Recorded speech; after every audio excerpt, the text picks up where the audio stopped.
현대중공업과 대우조선해양의 기업 결합 M&A가 EU 집행위에 두 기업 간 인수에 따른 LNG 운반선 독과점 우려와 인수 조건에 대한 이견차를 좁히지 못해 지연되고 있습니다.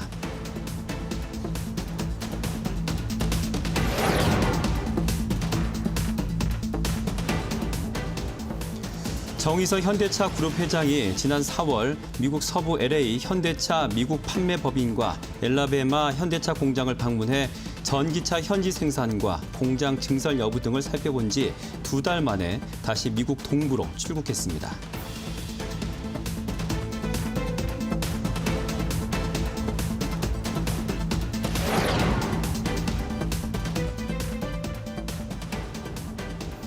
다음 달 코스닥 시장에 입성하는 건강기능식품 기업 퓨럼의 김진석 대표를 현장인 이슈에서 만나봅니다.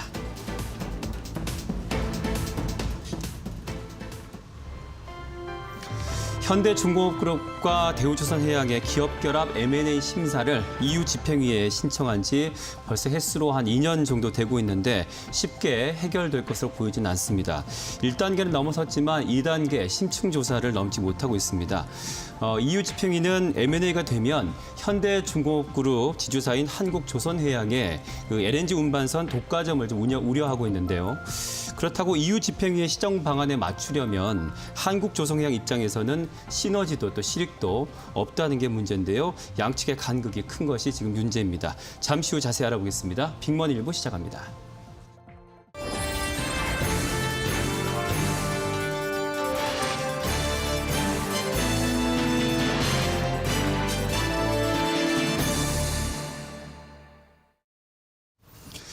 네, 한국조선해양의 대우조선해양 M&A 관련 EU 유럽연합의 기업 결합 심사 지연되고 있다고 하는데요. 좀 자세히 들어볼까요? 네, 현대중공업과 그리고 이 대우조선해양의 M&A에 현재 빨간불이 켜진 상황입니다. 네. 현대중공업그룹의 중간 지주사가 바로 한국조선해양, 많이들 이제 아실 텐데요. 대우조선해양과의 인수합병을 위해서 EU 쪽에 기업 결합 심사 이런 부분을 좀 받고 있었는데 이게 상반기 내에 마무리될 수 있을까 싶었는데 되지 못할 것이다라는 가능성이 현재 커지고 있습니다. 현재 EU 집행위원회 쪽에서 이 심층 조사를 중단한 상태다라고 이제 공식적으로 밝혔는데요. 네. 지난해 7월 이후에 현재 쭉 중단이 되고 있는 상황입니다. 기업 결합 심사는 일종의 독과점 심사입니다. 네. 이 주요 선진국 경쟁 당국의 주요 업무 중에 하나이고 우리나라도 1981년 공정거래법 시행과 함께 이루어졌습니다. 그래서 지금 현재 이르고 있는 상황입니다. 2019년도로 거슬러 올라가 보면요. 이때 이제 11월이었습니다. EU 집행위에 기업 결합 본심사를 신청을 했었는데 EU 집행위가 사실 우리나라 좀 다릅니다. 왜냐하면 심사를 2단계에 걸쳐서 진행을 하거든요. 첫 번째는 별 문제가 없으면 승인 결정이 나는데 두 번째 M&A로 뭐 불공정 경쟁이 있을 수 있다라고 판단이 되면 2단계 심층 조사를 실시하게 됩니다. EU 집행위에서 지난해 6월 중간 결과 보고서를 냈는데요. 이게 통보였죠. 내용이 보니까 탱커나 뭐 컨테이너선, 해양 플랜트 등에서는 경쟁 제한 우려가 해소가 됐지만 중요한 건 이제 LNG 운반선에서 우려가 크다라는 의견을 담아서 진행이 됐습니다. 이에 만약 우리 기업 쪽에서 시정 방안을 제출하지 않거나 EU 쪽에서 불충분하다라고 그쪽에서 판단하면 기업 결합 자체가 이제 불어될 수 있기 때문에 한국조선해양 측은 협의를 지속해왔던 게 사실이고요. 네. 카자흐스탄과 보시다시피 싱가포르 그리고 뭐 중국의 승인은 완료된 상태입니다. 그런데 현재 EU를 비롯해서 일본 쪽에서 심사가 진행 중이고 이번 EU 측에서 조사 중단을 공식적으로 확인해줬기 때문에 결국 조선사 1, 2 대형 M&A가 좌절되는 게 아니냐라는 우려가 현재 커지고 있습니다. 그러니까 2단계 심층 조사에 들어간다는 건 문제가 있다고 보는 거인 거고 그렇다면 지금 또 지금 단계에서 지연이 되고 있는 거잖아요. 좀 네. 자세한 이유 좀 들어볼까요? 그러니까 한국조선해양이 LNG 운반선에 대해서 독과점 우려를 해소할 수 있는 방안을 이렇게 내놔야 되는데 이게 사실 불충분하지 않느냐라는 게 시장의 그 해석인 듯합니다. 유럽은 사실 LNG 운반선사 이런 부분이 좀 모여 있는 그런 상황이거든요. 근데 한국조선해양이 대우조선해양을 인수할 경우에 시장 점유율이 꽤 커집니다. 이게 거의 뭐 60%로 커집니다. 그렇기 때문에 대형화되면은 가격 경쟁력을 갖출 수가 있잖아요. 네. 그래서 유럽 쪽에서는 부담스러울 수 있는 요인인 건 맞는 것 같습니다. 그리고 이제 둘 사이의 입장차, 그러니까 간극도 현재 크게 벌어져 있는 것으로 보이는데 한국조선해양은 중소조선사에 그 LNG 운반선 건조 기술 이전, 뭐 수년간 가격 인상 제한 이런 의견을 전달했다고 합니다. 네. 근데 EU 쪽에선 이것을 이행을 잘 하는지 감시하기도 어렵고 오히려 경쟁이 왜곡이 될 수 있어서 이보다는 지분 매각을 해라. 그러니까 구조적인 조치가 필요한 것이 아니냐 이렇게 입장을 보이고 있는 상황인데요. 근데 한국조선해양 입장은 좀 다르죠. 그러니까 쉽지 않다라는 게 컨테이너선이나 LNG 운반선이 같은 도크에서 만들어지고 있고 회사 조직 구조도 같이 편성이 되어 있다고 합니다. 그래서 네. 분리 매각이 쉽지 않다라는 거고 그리고 만약에 어렵게 매각을 해서도 외국 조선사가 LNG 운반선 사업만을 떼어갈 것인가 거기에 대해서는 물음표가 생긴다라는 부분입니다. 그리고 대우조선해양의 LNG 운반선만을 매각하게 됐을 경우 시너지가 사라지게 되니까 사실 M&A 할 시력도 없어진다라는 판단이 나오는 것 같습니다. 그리고 LNG 운반선에 대한 핵심 기술이나 혹은 뭐 설비에 접근을 허용하는 것도 하나의 대안인데 만약 이렇게 된다고 하면 사실상 기술 우위를 포기하는 것과 같아서 경쟁국인 중국의 포위를 당할 그런 가능성이 또 있잖아요. 네. 그런 이제 추격을 허용할 수 있는 가능성이 있는 상황입니다. 그렇기 때문에 서로의 입장이 확연히 다른 상황입니다. 현재는 한국조선해양이 차선책으로 만약에 M&A 이런 부분을 좀 결정해 준다면 상당 기간 선박 가격 인상을 하지 않겠다라고 나오고 있는 상황인데 그래서 물밑 협상 좀 지속적으로 하고 있다라고 시장에서는 알려지고 있습니다. 네. 그렇다면 우리 공정거래위원회에서도 결론을 못 내린 이유가 좀 비슷한 관점을 보고 있는 건가요? 네, 그러니까 이게 뭐 자체적으로서도 LNG 운반선에 대한 독점 이런 부분을 좀 우려하고 있다라고 네. 파악이 되고 있는데 결국 가격 인상을 좀 신경 쓰고 있는 것이 아니냐 이런 판단이 자연스럽게 나옵니다. 현대중공업이 선박 건조 방식을 이제 수직 계열화하면서 엔진기계 사업부에서 선박 엔진을 공급하게 되는데 만약에 M&A가 이렇게 이루어지면 대우조선해양의 엔진을 공급할 가능성도 커지거든요. 그러니까 선박 엔진 시장도 공정한 경쟁이 제한이 되면 어쩌지 하는 상황이 또 나타날 수가 있습니다. 네. 그리고 두 조선사가 합쳐지며 어찌됐든 이제 덩치가 커지게 됩니다. 그랬을 때는 하청업체 갑질 문제 이런 부분이 좀 도사리고 있는 상황인데 이런 네. 가능성이 있기 때문에 뭐 무조건 나오는 건 아니겠지만 이 문제를 감시해야 되는 공정위 입장에서는 이게 또 쉽지 않을 것이다 이렇게 얘기를 하고 있습니다. 네. 뭐 공정위는 독립적으로 심리를 진행하겠다라고 하면서 사실 EU 심사 결과에 따라갈 수밖에 없는 그런 상황인데요. EU에서 만약에 매각 조치 혹은 심의를 뭐 진행한다고 하더라도 불허 명령을 내리게 되면 한국조선해양 입장에서 이걸 받아들여야 되는 상황입니다. 왜냐하면 네. 최대 선박 수요지가 몰려 있다 보니까 유럽 시장을 포기할 수는 없거든요. 그래서 이걸 받아들여야 되는데 그래서 이런 부분으로 갈 거고 또 일각에서는요 공정거래위원회가 이달 내에 조건부 승인으로 이런 좀 단서를 달면서 결정을 내릴 수도 있다라는 가능성도 언급되고 있으니까 추이를 좀 지켜볼 필요성이 있는 것 같습니다. 자, 그러면 이제 전문가들은 이 양사의 M&A를 앞으로 어떻게 좀 바라보고 있는지 전망하고 있는지 하고 지금 최근 주가는 뭐 한동안 수주 랠리 때문에 상승 모멘텀이 있었는데 그럼 주가 향방은 또 어떤지까지 정리해 주시죠. 네, 만약에 이제 승인되면 상반기는 좀 어려울 것으로 예상되는데 네. 뭐 그래도 이후에 좀 승인이 된다면 규모의 경제 면에서 봤을 때뭐 현대중공업 그룹에도 그리고 대우조선해양에도 뭐 못할 건 없겠죠. 다시 얻는 바가 좀 크다, 좀 실익이 있다라고 얘기가 되어지고 있는 상황이고 만약에 이 이슈를 차치하고서라도 조선주 같은 경우에는 장기적으로 그래도 투자의 매력이 있다라는 게 기업을 바라보는 전문가의 좀 중론 아닐까 이런 네. 생각이 듭니다. 일단 조선주 같은 경우 상반기에요. 작년 수주 일거리를 거의 상반기에 올해 상반기만 하더라도 거의 다 채웠습니다. 그렇기 때문에 당시 주가도 상승 흐름을 보였었고 밸류에이션 부담감으로 사실 5월 초부터 좀 흘러내리기는 했습니다. 왜냐하면 호황 기대감이 주가에 이미 좀 상당 부분 반영이 됐기 때문에 이때 사실 이제 주가가 상승했을 때 고점 논란이 자연스럽게 형성이 됐었거든요. 네. 하지만 하반기 수주 강세는 좀 지속이 될 것이다라는 가능성이 언급되고 있는 상황이고 신규 수주가 괜찮을 거라는 기대감 더해서 후판 등 그 원자재 가격이 상승하니까 아무래도 신조선가 역시 좀 가파르게 이후에도 추세적으로 이어질 수 있다라는 가능성이 언급이 되면서 신조선가 성과가 인상이 된다면 이거는 또 분명히 또 긍정적인 호재이거든요. 이런 부분에 반영이 될 것이다라는 가능성이 있는 상황입니다. 선박도 현재 고령화되고 있는 상황이고 또 환경 규제도 타이트하게 되다 보니까 우리 조선주 입장에서는 좀 앞으로도 호재성 재료는 좀 남아있는 그런 상황입니다. 좀 분류해서 보면은 한국조선해양 같은 경우에는요. 3분기 말부터 수주 모멘텀이 조금 더 강화될 것이다라는 가능성이 있는데 현대중공업, 현대삼호중공업 그리고 상장사의 현대미포조선까지 거느리는 중간 지수사입니다.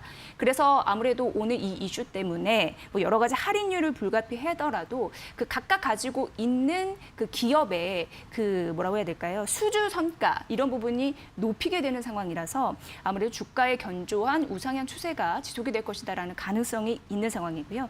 대우조선해양 같은 경우는 긍정적인 게 내년과 2023년도까지 좀 실적의 회복의 기울기가 대형 조선 3사 중에 가장 가파를 것이다라고 지금 예측이 되고 있는 상황입니다. 그래서 뭐 이산화탄소 규제에 따라서 암모니아와 뭐 수소 추진이라든지 각종 연구 개발 정말 할 일이 많은 그런 기업이라고 하는데 할 일이 많다는 거는 그만큼 양도 많고 매출단에서 올릴 그런 가능성도 있는 건데 2050 제로 카본 기술력 이런 부분에서 잘 제공하는 그룹사의 역량을 갖추게 될 것이다라고 하면서 미래 성장 동력이 있다라는 데에서 이 또한 긍정적인 전망이 나왔거든요. 그래서 둘 다 어찌됐건 긍정적인 방향으로 갈 것이다라는 전문가의 의견이 있었습니다.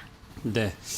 자, 현대차그룹의 정의선 회장이 요즘 아주 바쁜 일정을 보내고 있습니다. 지난 4월에 미국 서부에 이제 다녀왔었는데 이번에는 또 동부 쪽을 다녀간 모양입니다. 뭐 내용을 보니까 신사업 성장에 대한 어떤 준비를 위해서 갔다고 하는데 자세한 소식은 기업인 이슈에서 전해드리겠습니다.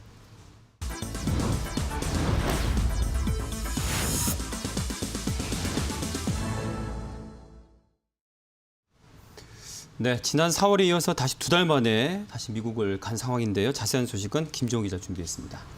네, 말씀해 주신 대로 이제 정의선 회장이 지난 4월에 미국 서부 쪽을 찾아서 시장을 한번 점검을 한 바가 있거든요. 네. 그런데 2달 만에 다시 미국을 찾았습니다. 네. 어제 그러니까 13일 오후 김포국제공항을 통해서 전용기를 통해서 미국으로 출국을 했는데요. 이번에는 서부가 아니라 미 동부와 남부 지역을 좀 순차적으로 둘러본다고 하더라고요. 네. 특히 미 동부 보스턴 인근에는 이제 현대차와 현지 전장업체 앱티브 간의 합작 회사인 모셔널의 본사가 있습니다. 또 지난해 말 이제 현대차가 인수를 발표했던 로봇 회사인 보스턴 다이내믹스의 본사도 이곳에 위치하는데요. 그러니까 정 회장은 이번 출장에서 해당 지역 시장을 둘러보는 것은 물론 자율차나 로봇, 뭐 이런 미래 신산업 전략에 대해서도 좀 점검을 할 것으로 보입니다. 네. 특히 현대차가 지난달 있었던 한미 정상회담에 앞서서 미국에 약 8조 2천억 원을 투자하겠다는 계획을 밝혔었거든요. 전기차와 자율주행, 로봇, 뭐 도심항공 모빌리티, 그러니까 하늘을 나르는 자동차, 네. 뭐 이런 신기술의 대규모 투자를 진행하기로 했는데요. 정 회장은 이번 미국 출장을 통해서 앞서 밝혔던 세부 투자 계획과 구체적인 전략 등도 구상할 것으로 보입니다. 이후 7월 말쯤에 이제 실적 발표가 있는데 그때 일부 내용을 이제 주주들에게 공유할 것으로 업계가 예상을 하고 있고요. 한 가지 흥미로운 점은 골프 황제 타이거 우즈가 지난 2월에 이제 제네시스 GV80을 타고 가다가 사고가 나서 네. 저희가 한번 또 전해드린 맞아요. 뉴스가 있었는데 굉장히 큰 사고였는데도 불구하고 우즈가 크게 다치지 않아서 그랬어요. 전 세계적으로 좀 뉴스가 됐습니다. 맞습니다. 정 회장이 지난 4월에 미국에 갈 때 이 우즈와 한번 만나려고 했었다고 해요. 다만 성사되진 않았는데 이번 방문에서 그러니까 우즈를 다시 만나는 거 아니냐 이렇게 기자들이 좀 지금 지켜보고 있는 상황입니다. 그렇군요. 자, 북미에서 사실 현대차와 기아의 약진이 돋보이는데 지난 1분기 실적도 판매량이 좋았죠. 그게 반영이 됐었는데요. 해당 시장의 판매량 또 점유율 상황 어떤 좀 중간 점검 해볼까요?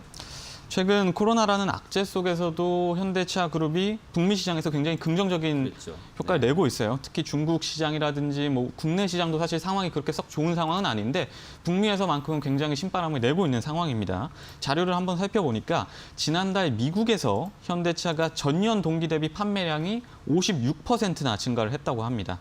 대수로는 9만 대가 넘었고요. 이것이 역대 최다 판매 기록이라고 하는데요. 특히 지금 3달 연속으로 그 월 기준 판매 기록을 계속 경신을 하고 있어서 네. 좀 국내뿐만 아니라 현지에서도 좀 현대차의 질주를 주목하고 있는 상황입니다. 네. 어떤 자동차가 잘 팔리나 보니까 투싼이나 소나타, 넥소, 아이오닉 등 그러니까 뭐 다양하게 두루두루 자동차들이 다 잘 팔리는 것 같아요. 그래서 판매량을 좀 끌어올리고 있는 것으로 보이고 특히 고급 브랜드인 이제 제네시스 브랜드도 굉장히 선전을 하면서 이달 누적 판매 10만 대 돌파가 유력하다는 좀 전망이 나오고 있습니다. 현대차에 이어서 기아 역시도 지난달 미국에서 전년 동기 대비 판매량을 75%나 늘렸는데요. 이제 대수로는 8만 대 이상을 팔아치웠고요. 이 역시도 사상 최다 판매 기록이라고 하고요. 특히 최근 현지에서 국내에서도 굉장히 인기를 끌었던 EV6 이거를 현지에서 사전 예약을 했는데 하루 만에 준비했던 1,500대 한정 물량이 모두 팔렸다고 합니다. 그러니까 네. 국내에서 그런 인기가 해외에서도 통하는 걸 보여준 건데요. 특히 기아가 이번에 엠블럼을 좀 바꿨잖아요. 네. 이 부분이 좀 마케팅적으로 잘 통했다 이런 얘기들도 나오더라고요. 특히 지난달 이제 현대차와 기아의 미국 시장 점유율 합계가 약 11%에 달하면서 10년 만에 최대치를 좀 기록했다고 합니다. 네. 그러니까 미국에서 팔린 차 10대 중에 한 대는 현대 기아차라는 얘기거든요. 이게 근데 굉장히 괄목할 만한 수준으로 평가를 받고 있고요.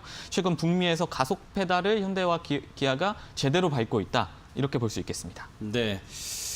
그런데 한 가지 뭐 이렇게 분위기는 좋지만 반도체 부족 현상은 여전히 지금 상존하고 있어서 현대차 기업도 이 점을 지금 해결하려고 노력 중인 건 알고 있지만 현재 상황은 어떻게 되고 주가는 최근에는 좀 괜찮은데 오늘은 좀 빠지고 있습니다. 주가 전망까지 좀 들어볼게요. 네, 제가 말씀드린 것처럼 이제 좋은 소식만 계속 있었다면 현대차와 기아의 주가가 계속 올라갔을 텐데 네. 최근에 그러니까 뭐 지난주 전까지만 해도 굉장히 지지부진한 주가 흐름을 보였거든요. 네. 그 이유 중 하나가 말씀해 주신 대로 글로벌 자동차 차량용 반도체 부족 현상 때문입니다.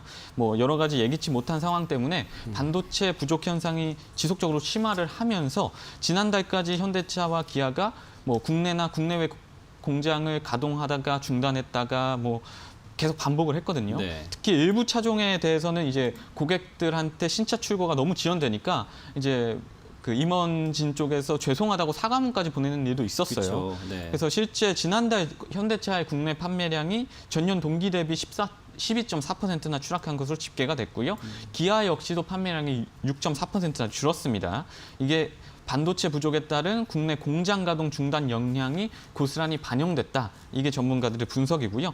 좀 다행인 점은 있는데 이게 최악의 시점은 지났다는 분석들이 그런 보고서들이 꾸준히 나오고 있는 점이에요. 네. 그러니까 업계에서는 반도체 부족 이슈에서 가장 어려운 시점이 5월이라고 좀 예상을 해왔었는데요. 현대차와 기아가 이 시기를 그래도 생각보다 잘 버텼고 하반기로 갈수록 반도체 수급 문제가 해소될 것이다. 이런 전망들이 나오고 있는 부분입니다. 특히 기아가 최근 국내 주요 기관 투자자들을 대상으로 컨퍼런스 콜을 진행을 했는데요. 여기서 다음 달부터는 이제 반도체 수급 상황이 일부 개선될 것이다. 이렇게 네. 설명을 했다고 합니다. 그러니까 반도체의 완전한 수급난 해소를 당장은 좀 기대하기는 어렵지만 어느 정도 좀 해소된 것 같다. 이렇게 평가를 하고 있다는 건데요.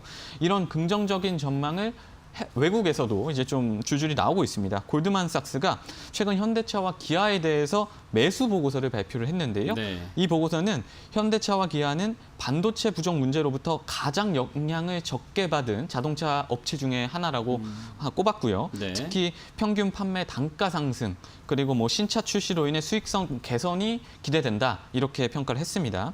또 이들의 전기차 경쟁력을 굉장히 높게 평가를 하면서 미국에서 추가적인 점유율 상승도 기대해 볼 만하다 이렇게 얘기를 했어요. 앞서 제가 11%가 이제 10년 만에 최대치라고 했는데 이것보다 네. 더 올라갈 수 있다 이렇게 평가를 한 거고요. 이대환 삼성 운영 매니저가 어떻게 얘기를 했나 한번 보니까 하반기 현대차 그룹의 글로벌 신차 효과가 지속적으로 좀 확대가 될 것 같고 또 전동화 사업도 본격화하면서 그냥 현대차 기아 종목뿐만 아니라 이제 전반적인 자동차 종목의 상승을 좀 이끌 것이다 이렇게 좀 전망을 했으니까요. 투자에 참고하시면 될 것 같습니다. 네. 자, 우리 그 유튜브로 애청하시는 분들도 그렇고 시청자 여러분들도 아침에 주스 좀 갈아서 드시는지 모르겠습니다. 한때 그 착즙 주스 이렇게 착즙기로 굉장히 이슈가 됐던 그 기업이 있거든요. 휴럼이라고 있는데 잠시 후 현장 이슈에서 그 기업을 좀 소개해드리겠습니다.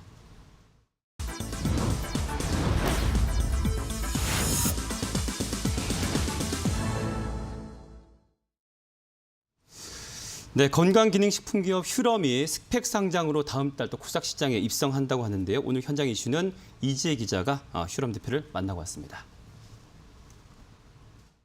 코로나19 이후 건강관리의 중요성이 커지면서 건강기능 식품 시장 또한 급성장하고 있습니다. 오늘은 코스닥 입성을 목표로 IPO 출사표를 던진 휴럼의 김진석 대표를 만나러 왔습니다. 휴럼이 스펙 상장을 밝혔습니다. 일반 IPO가 아닌 건 낮은 공모가가 신경 쓰여서인가요? 저희 휴럼은 2017년 코넥스 시장에 상장된 기업으로 원스톱 건강기능식품 전문 기업입니다. 저희가 스펙 상장으로 진행한 이유는 공모가 산정 과정의 불확실성을 제거하고 안정적으로 상장하기 위한 이유도 있지만 미래의 기업 가치 측면에서 일반 상장을 진행한다고 했을 때 투입돼야 하는 많은 에너지를 저희 본연의 사업에 좀 더 집중하고 투자하고 싶다는 이유가 좀 더 크다고 할 수 있습니다. 이번에 스펙 자금으로 확보된 자금은 공장 설비 자금과 연구 개발에 집중 투자해서 시장을 빠르게 선점하고자 합니다. 2018년도는 적자 기업이었는데 어떻게 실적을 끌어올리셨습니까? 2018년은 저희가 비록 적자이긴 해도 돌이켜보면 저희 휴럼의 성장 과정에서 가장 중요한 한 해가 아니었나 싶습니다. 2018년에 저희 홈쇼핑 채널의 매출 비중이 50% 정도였는데요. 그 당시 건강기능식품 시장이 빠르게 온라인으로 재편되고 있음을 저희는 감지했습니다. 그래서 저희는 자체 온라인 마케팅 조직을 구축하고 과감하고 전략적인 투자를 통해서 온라인 마케팅 역량을 강화했습니다. 그로 인해 2018년 실적은 비록 적자가 되었지만 이때 과감한 투자를 통해 온라인 마케팅 부서를 내재화했기 때문에 바로 다음 해부터 안정적인 수익을 창출할 수 있게 되었습니다. 상장 이후에 실적으로 증명을 해봐야 되는데 고수익성 사업은 무엇이 있습니까? 저희는 현재 개별인증형 원료를 4개를 확보한 상태입니다. 개별인증형 원료란 식약처에서 개별적으로 기능성을 인정해준 원료로 원료의 안정성이나 기능성, 기준 및 규격 등의 평가를 거쳐서 그 기능성을 인정받은 업체만이 독점적으로 원료를 제조 또는 판매할 수 있는 것을 말합니다. 즉 독점적 지위를 인정해 주는 건데요. 그렇기 때문에 개별인증형 원료가 저희의 성장 동력인 고수익성 사업이라고 보시면 될 것 같습니다. 저희는 현재 4개의 개별인증형 소재를 보유하고 있고 추가적으로도 7개의 개별인증형 신소재를 확보하기 위해 연구개발 중입니다. 네, 휴럼은 내수 시장이 주였는데 IPO 이후 글로벌 진출을 가속화한다고요? 휴럼은 IPO 이후에 글로벌 시장 진출을 위해 수출 전담 조직을 운영하여 중화권, 동남아 시장에 본격적으로 진출하고자 합니다. 중화권의 경우에는 위챗 마켓, 왕웡, 콰징 마케팅을 통하여 안정적인 B2B 영업망을 확대하려고 합니다. 동남아 시장은 일부 진출을 하고 있으며 TV 홈쇼핑, 큐텐, 라자다, 쇼피 같은 플랫폼에 입점하여 한류 마케팅을 지속적으로 이어가려고 합니다. 네, 요즘 기업의 사회적 책임 이런 부분이 요구되는 게 사실입니다. 휴럼은 어떻습니까? 예, 말씀하신 것처럼 요즘 ESG가 기업 경영의 화두인 것 같습니다. 저희 휴럼도 예전부터 환경과 지역사회 문제에 관심을 가지고 문제를 해결하기 위해 노력하고 있습니다. 먼저 환경과 관련해서는 자사 식물성 건강기능식품 브랜드인 비너지의 환경의 가치를 생각한 친환경 철학에 맞게 100% 친환경 사탕수수로 만든 패키지를 적용하여 빠른 시간 안에 생분해될 수 있도록 만들었습니다. 또한 콜드체인 시스템이 적용된 저희 유산균 대표 브랜드인 트루락의 경우도 100% 분리배출이 가능한 친환경 인증받은 냉매 섬유를 사용하고 있습니다. 그리고 사회적 가치나 책임에 관련해서는 휴럼이 꿈꾸는 더 건강한 사회라는 목표로 최근에 아프리카 케냐에 재활을 위한 지역민을 위해 휠체어를 보내주었으며 지역사회 내 저소득, 어르신, 미혼모, 지역 아동센터 등 지역사회 소외계층의 건강을 위해 꾸준히 기부 활동을 지속하고 있습니다. 예, 저희 휴럼에 좀 독특한 기업 문화들이 몇 개가 있는데요. 그 중에서도 이제 휴럼 아카데미라고 해서 직원들하고 같이 강의를 듣고 책 읽는 공간입니다. 그래서 직원의 성장도 도모하기도 하고 그다음에 회사가 지속 가능한 성장을 하기 위해서 어떤 지식을 내재하는 그런 프로그램으로 이해해 주시면 좋을 것 같고요. 또한 우리 휴럼에서는 휴럼 발명학교를 운영하고 있는데요. 고객이 불편해하거나 필요로 하는 것들을 직원들이 함께 그 부분들을 만들어내서 그 직무 발명 제도로 해서 이제 성과 보상까지 연결되는 그런 프로그램으로 이해를 하시면 좋을 것 같습니다. 기업이 지속적으로 성장해 나가기 위해서는 결국은 조직원의 성장이 함께 가져가야 된다라고 생각을 하고 있거든요. 그래서 이런 다양한 기업 문화 활동과 조직 활동들을 통해서 휴롬이 꿈꾸는 더 건강한 사회로 고객과 만날 수 있는 그런 기업이 됐으면 하고 꿈꾸고 있습니다. 앞으로도 휴롬은 ESG 경영 강화를 통해 지속 성장해 나갈 것입니다. 코로나19 이후에 이 건기식 시장에도 주도권 경쟁이 치열한 상황입니다. 차별화 전략이 필요한데 목표는 무엇입니까? 말씀하신 것처럼 건강식품 시장의 경쟁은 점점 더 치열해지고 있습니다. 또한 트렌드도 굉장히 빠르게 바뀌고 있어서 시시각각 변하는 고객의 니즈를 빠르게 포착해서 고객에게 전달해낼 수 있는 역량이 없다면 살아남기 힘든 환경입니다. 이런 시장 환경에서의 휴롬의 차별성은 빠른 변화에 대응하기 위해서 밸류체인 통합 시스템 구축이라고 말씀드릴 수 있는데요. 즉 원료 입고부터 R&D 생산, 유통, 마케팅까지 모든 생산 과정을 진행할 수 있는 원스톱 건강식품 전문 기업이란 점이 저희 휴롬의 차별성이라는 점 말씀드리고 싶습니다. 글로벌 바이오 헬스케어 기업으로 거듭나겠다라는 목표가 꼭 실현되길 바랍니다. 대표님 오늘 고맙습니다. 감사합니다. 네. 정정을 합니다. 휴롬이라는 건 착즙기고 이 회사는 휴럼입니다. 럼. 이 비슷한 이름에 조금 제가 착각을 했습니다. 이 회사는요, 요거트, 유산균 등을 개발 또 생산하는 바이오 건강기능식품 기업이고요. 많은 기업 중에 저희가 이제 오늘 기업인 이슈, 현장인 이슈를 통해서 또 알려드린 이유가 이게 IPO 기업 공개가 아닌 스펙 상장을 통해서 코스닥 시장에 입성한다는 게 좀 핵심인 것 같고, 이 기업의 제일 강점이 원스톱 시스템이라고요? 네, 맞습니다. 그러니까 원료 입고 그리고 연구 개발, 생산, 판매, 유통, 마케팅까지 네. 이걸 다 아우를 수 있는 부분이거든요. 그래서 빠르게 시장에도 변화하고 고객의 니즈를 맞출 수 있는 유연한 대응이 할 수 있다라는 강점이 있었고요. 그리고 보시다시피 그 원료를 독점적으로 제조, 판매할 수 있는 권리가 있기 때문에 매출에 대한 우위를 좀 확보할 수 있다라는 가능성이 있었고, 지금 주력 시장 휴럼은 내수장이었는데 이제 IPO 이후 글로벌 시장을 본격적으로 진출하면서 그쪽에도 네. K 건기식 시장의 위력을 보여주겠다, 이런 당찬 포부를 가지고 있습니다. 네. 또 조직 운영 방식을 보니까 좀 남다른 것 같아요. 네, 여기 이제 대표님이 경영을 또 하기 위해서 책 4,000권을 읽었다고 합니다. 네. 근데 M&A를 이제 하다 보니까 조직 구성원들이 그 빠르게 또 학습하는 게 중요하잖아요. 그래서 책 읽는 문화, 독서 클럽 이런 것도 운영하고 있고, 그 직원들의 성장 발판도 결국 기업 가치 굉장히 중요한 목표다라고 얘기를 했습니다.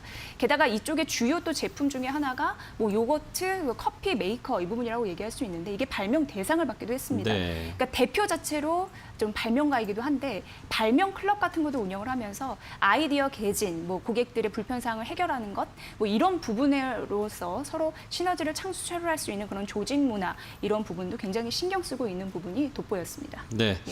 자, 뭐 기업의 또 수익 창출 외에도 ESG 등 또 가치 실현 문제도 시장은 또 중요하게 보고 있으니까요. IPO 이후 성장도 좀 기대를 해보겠습니다.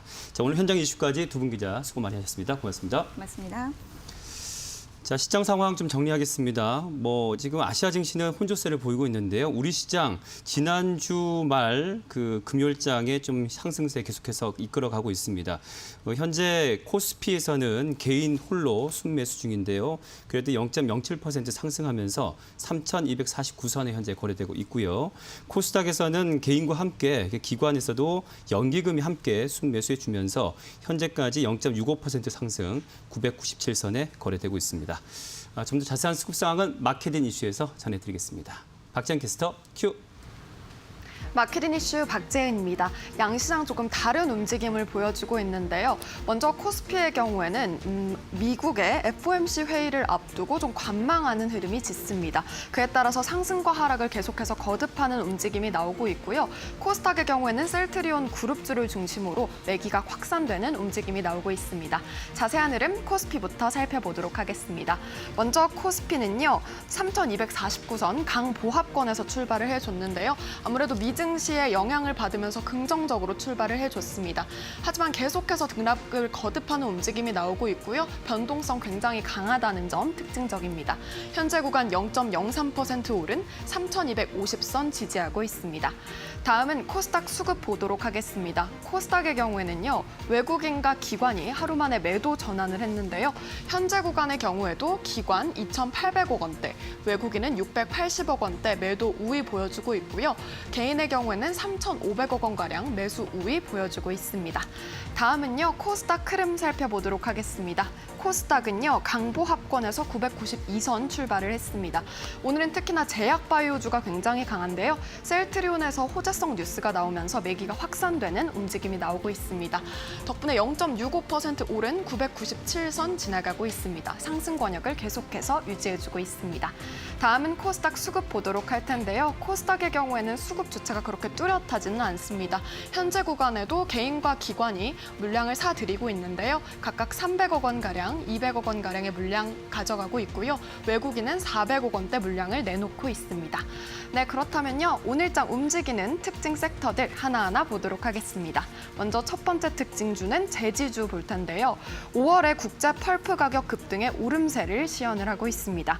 국제 펄프 가격은요, 5월 톤당 925달러를 기록을 하면서 전년 대비 60.9% 급증한 것으로 전해졌는데요. 이에 따라서 확실히 매기가 확산되는 움직임이 나오고 있고요. 역대 최고치 경신이 특징적입니다. 자세한 흐름 살펴보도록 하겠습니다. 먼저 무림페이퍼 상한가 행진 이어가다가 현재는 상한가 풀린 흐름 나오고 있고요. 무림 S&P 그리고 무림 PMP는 두 자릿대 급등 양상 펼치고 있습니다. 국일제지, 한창제지 4%대 상승 흐름 가져가고 있습니다. 다음 특징 섹터 보도록 할게요. 다음 특징주는 바이오주 보도록 할 텐데요. 셀트리온 그룹주 강세에 매기가 확산되는 움직임이 나오고 있습니다. 셀트리온에서 호재성 뉴스를 내놓았는데요. 개발 중인 코로나 치료제 레키로나가 글로벌 임상 3상에서 효능과 안전성을 확인했다라는 소식에 오늘 낙수 효과가 펼쳐지고 있습니다. 자세한 흐름 살펴보도록 하겠습니다.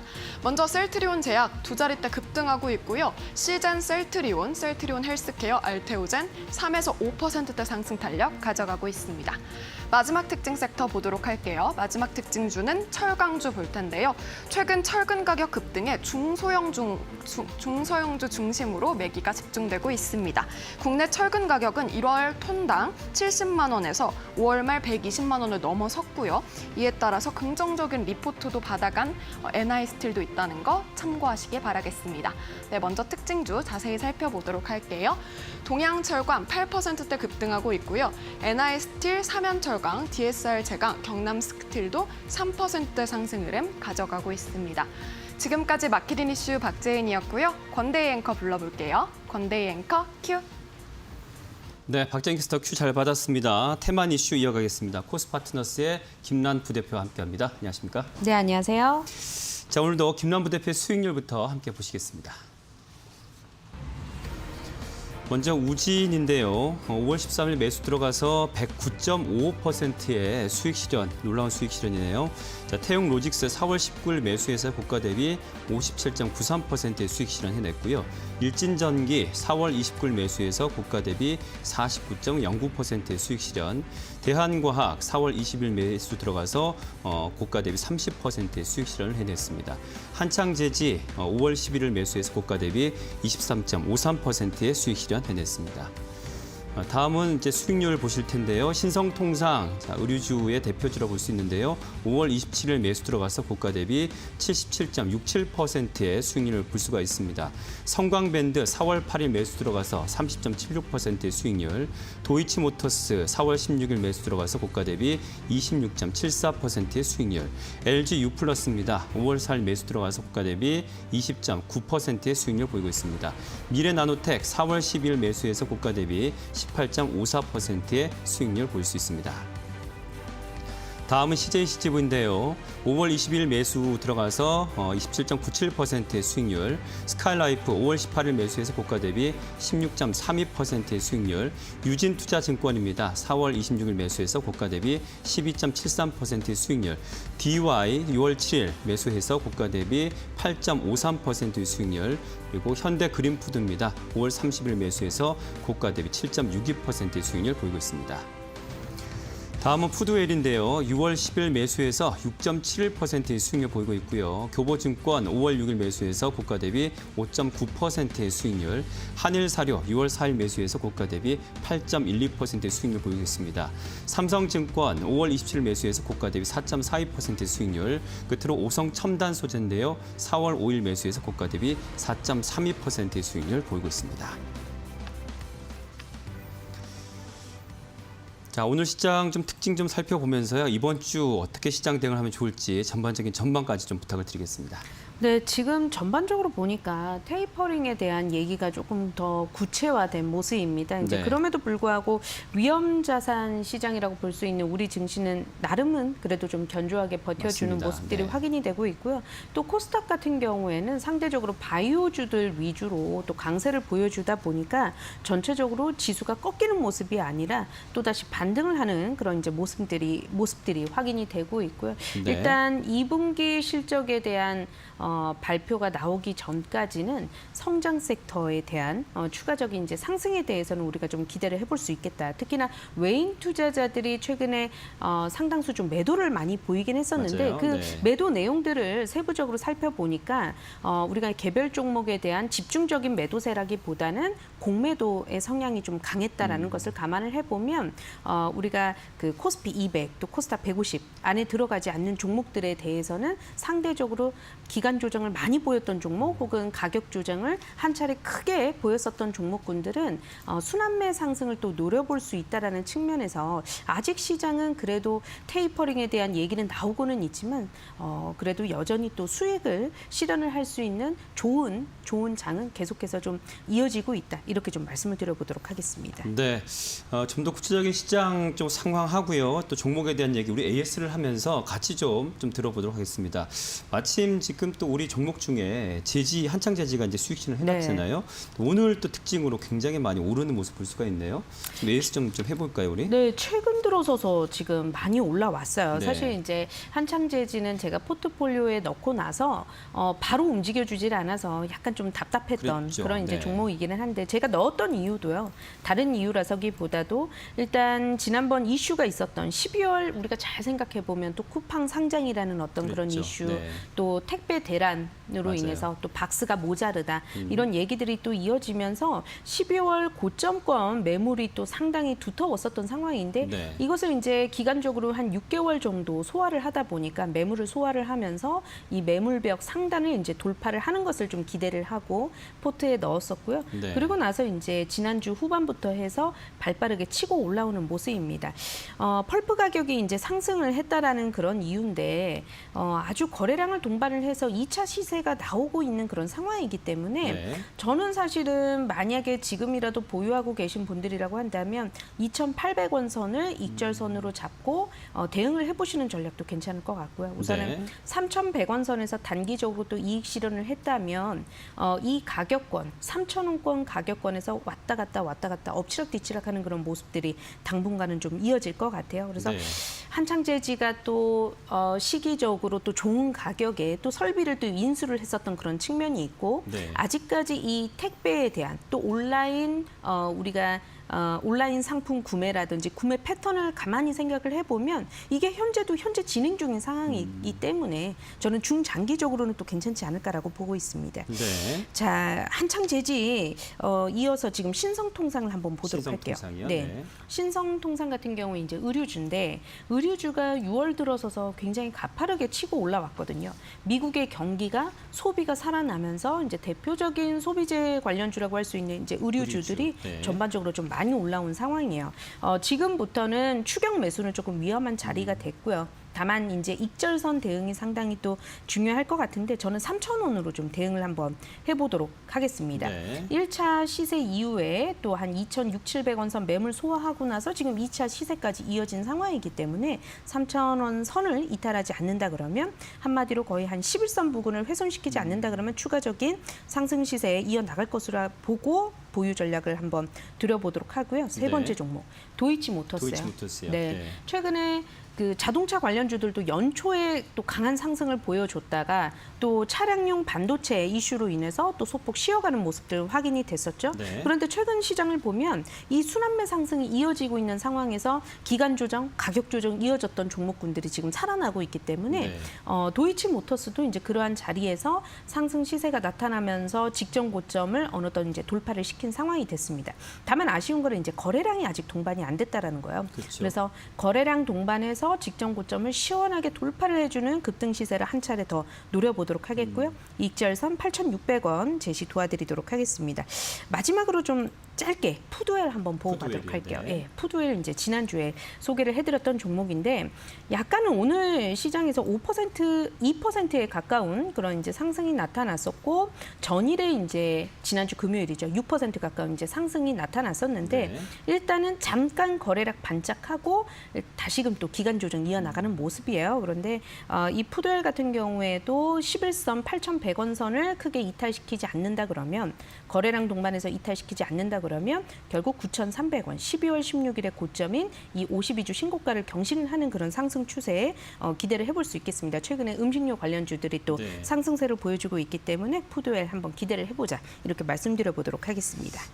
백신 접종률 점점 빨라지고 있고 경기 회복의 신호로 본다면 이제 음식료 업종하고 의류 업종은 앞으로 당분간 계속해서 지켜볼 만한 정보로 볼 수 있겠죠. 네, 아직까지 우리가 그 종목을 매매를 할 때 한 가지 팁이 매도를 하실 때 내가 기대를 했던 내가 이 부분이 진행이 된다 그러면 계속해서 보유를 해 나가겠다라고 생각했던 그런 이슈들이 소멸이 되지 않는다 그러면 너무 많이 올랐다고 해서 무조건 매도하실 일은 아니라고 생각이 들고요. 다만 이제 기술적으로는 오른 것은 오른 것이기 때문에 익절선을 좀 타이트하게 상향 조정을 해 나가면서 보유를 하시는 전략이 바람직하지 않을까라고 보고 있습니다. 또 한 가지 그 지금 미국의 주택 시장 굉장히 그 주택 가격 오르고 있고 건축도 붐이라고 하더라고요. 또 더군다나 목재 가격도 많이 그만큼 오르고 있고 그럼 재지 관련주는 뭐 관련해 가지고 좀 더 중장기적으로 바라봐도 이 또한 괜찮게 바라볼 수 있는 종목을 볼 수 있겠죠. 제가 그러한 측면에서 한창재지가 사실 제가 포트폴리오에서는 또 네. 너무 종목 개수가 또 많아지는 감이 있기 때문에 빼려고 하지만 이 중장기적으로는 모멘텀이 있다라고 그쵸. 보는 것은 네. 이제 말씀 주셨던 그러한 부분입니다. 지금 각국에서 경기를 또 회복을 시키기 위해서 인프라 투자라든지 네. 또 인프라 투자에 있어서 대표적으로 이제 건설주들이 또 움직이기 시작하고요. 그 안에 건자재 관련주들 또 더 나아가서는 이제 원료 개혁이라고 볼 수 있는 이제 그렇죠. 목재의 사용량이 또 급격하게 증가를 하는데 목재, 그러니까 우리가 나무를 심어서 배기까지 시간이 상당히 오래 걸리는 그렇죠. 일이기 때문에 이 수급에 대해서 타이트해질 수밖에 없는 이런 현상은 앞으로 당분간은 더 계속되리라고 보고 있습니다. 그런 측면 감안해 본다면 중장기적으로는 이슈가 여전히 소멸되지 않고 살아있다 이렇게 말씀을 드려야 될 것 같아요. 그럼 혹시요 지금 한창제 우리가 수익 실현했는데 이 종목을 신규 매수 또 들어가는 어떻게 보십니까?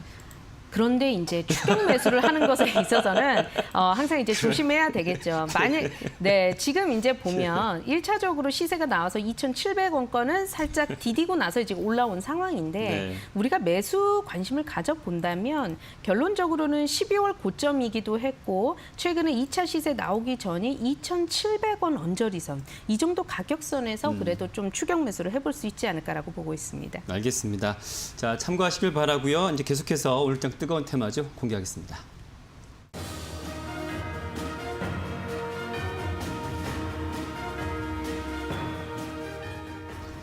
네, LG 헬로비전 주목하고 계신데요. 이유 좀 들어볼까요? 네, 최근에 컨텐츠 관련주들 몸값이 계속해서 올라가고 맞아요. 있는 추세고요. 또 오늘 시장에서 카카오, 네이버 이 양대 포털 사이트와 또 플랫폼 사업을 하고 있는 그런 기업들 가만히 생각을 해보시면 이 컨텐츠에 대한 컨텐츠를 잘 유통을 시킬 수 있는 그런 파워를 가지고 있는 회사들이에요. 근데 이런 회사들도 우리가 플랫폼으로 인해서 주력 매출을 내고 있기는 한데 역시나 오리지널 컨텐츠에 대해서 우리 그 비즈니스 안에서 이제 부재하다 보니까 네. 콘텐츠를 하는 그런 기업들을 인수를 하자라고 이렇게 비즈니스를 조금 변모하기 시작했거든요. 네. 이제 그러다 보니까 콘텐츠 관련한 본격적인 사업을 하는 그런 기업들에 대해서 우리가 과거와는 다르게 좀 멀티플을 주기 시작하고 있는 그런 상황이고요. LG 헬로비전 같은 경우에도 과거에는 이렇게 공격적인 행보가 없었었는데 최근에 400억 원 정도를 콘텐츠를 제작을 하는데 이제 투자를 하겠다라는 네. 그런 발표를 했었고요. 이 LG U 플러스하고 시장에서 또 인수 합병이 된다라는 소식 그런 때문에 얘기가 맞아요. 네, 급등했어요. 나오면서 네. 전반적으로 상승에 불을 당긴 것은 뭔가 좀 합병에 대한 얘기 그리고 400억 투자에 대한 얘기가 연거푸 나오면서 지금 52주 신고가를 경신하고 있고요. 네. 유료 방송에 있어서 이제 과거에 또 비용을 많이 절감을 시켜놓은 효율적인 그런 구조를 만들어 놓은 상황이기 때문에 앞으로의 성장 전망은 조금 그래도 밝다고 보이는 그런 네. 기업 중에 하나라고 좀 볼 수 있겠습니다. 마침 또 우리 포트 안에 스카이라이프도 사실 같은 행보를 좀 보이고 있는 것 같아요. 콘텐츠 관련해 가지고. 네, 그렇죠? 맞습니다. 네. 예. 자, 그러면 우리 LG 헬로비전 매매 전략 좀 살펴볼까요? 네. 우선 하반기 같은 경우에는요, 이제 콘텐츠를 어느 쪽으로 제작을 하는가라고 이렇게 봤더니 송은이, 강호동, 이수근 등과 같은 아주 유명한 예능인들을 동반으로 해서 네. 신규 콘텐츠를 선보이겠다라고 했고요. 이 콘텐츠에 대한 또 반응이 굉장히 좋고 제작력에 대해서도 시장에서 좀 그래도 인정을 해주기 시작하면 주가가 큰 폭으로 더 나아갈 수 있는 그런 시발점이 될 수 있지 않을까라고 보고 있습니다. 현재 네. 가격 한 8,000원 선이라고 하는 이 가격선은요. 왜 그런가 하고 이렇게 보면 월봉 차트를 잠깐 한번 보고 가도록 할게요. 지금 LG 헬로비전이 유료 방송 사업을 하면서 굉장히 좀 어떻게 보면 이 사업군들이 재미가 있는 그런 사업이라고 보기는 좀 네. 힘들어요. 이제 그러다 보니까 시장에서 두각을 나타내기가 힘들었고 최근에 이제 올해 들어서서 본격적으로 이제 60월선 위로 거래량 동반해서 올라탄 상황이기 때문에 중장긴 추세가 조금 더 이어질 가능성이 크다라고 보여집니다. 다만 10,000원 선 부근 매물이 조금 두텁게 있기 때문에 한 차례 상승 이후에 좀 걸릴 수 있는 가격대가 10,000원 선이라고 보고 있어서요. 네. 보수적으로 봐도 이 10,000원 선 부근까지는 추가 상승 여력은 좀 열려 있지 않을까 이런 의견을 좀 제시 도와드리도록 하겠습니다. 네. 자, 계속해서 다음 주 또 앞으로 쭉 뜨거워질 테마주로 공개하겠습니다.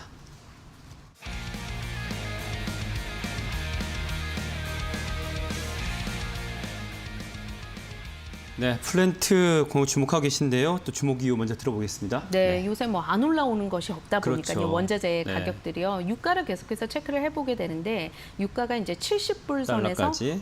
왔다 갔다 이제 하고 있는 그런 네, 상황이에요. 맞습니다. 어쨌든 이 새로운 유전을 개발을 하거나 시출을 하는 그런 행동들은 최소한 유가가 70불 이상으로 올라가줘야 채산성이 맞다라고 보고 그렇죠. 있고요. 네. 굉장히 멀게만 느껴졌었는데 어쨌든 유가가 어느덧 70불 선까지는 올라왔다라는 네. 게 우리가 이 유가 상승에 대한 수혜주들에 대해서는 계속해서 좀 찾아보셔야 될 것 같아요. 그래서 네.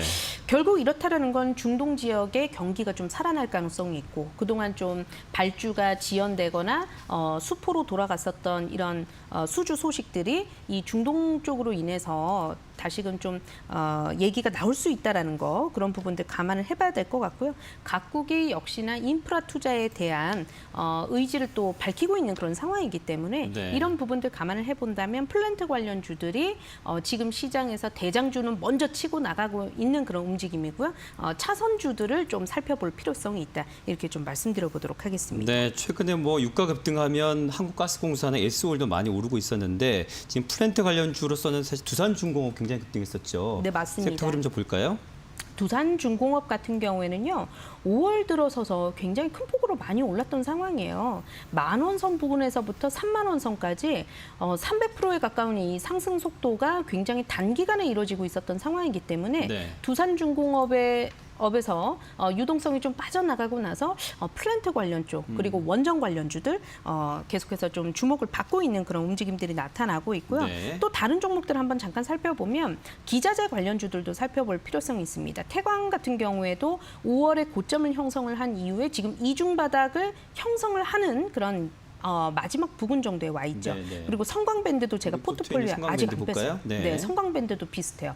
만약에 여기서 이평선 위로 올라오면 이중바닥 형성을 해서 올라오는 그런 위치이기 때문에 전반적으로 플랜트 원래 그 비즈니스를 하는 기업들 그리고 기자재 관련주들까지 좋은 가격선에서 움직이고 있고 네. 전고점 부근에서 움직이고 있다는 네. 것을 좀 감안을 해보셔야 될 것 자, 같습니다. 그 중에서 가장 주목하는 종목과 함께 그 종목의 좀 매매 전략까지 좀 부탁드릴게요. 네, 삼성 엔지니어링인데요. 역시나 52주 신고가를 경신을 했고요. 또 플랜트 관련한 비즈니스를 하고 있는데 해외 수주가 올해는 좀 증가하지 않을까라는 그런 기대감 가지고 있습니다. 사우디의 줄루프 프로젝트가 원래는 내년으로 예정이 되어 있었는데 지금 유가가 빠르게 올라오다 보니까 7월에 입찰이 시작되지 않을까라는 그런 기대감이 더해지고 있고요. 최근에 또 건설용 3D 프린팅 로봇을 개발을 했다라는 소식까지 더해지고 있습니다.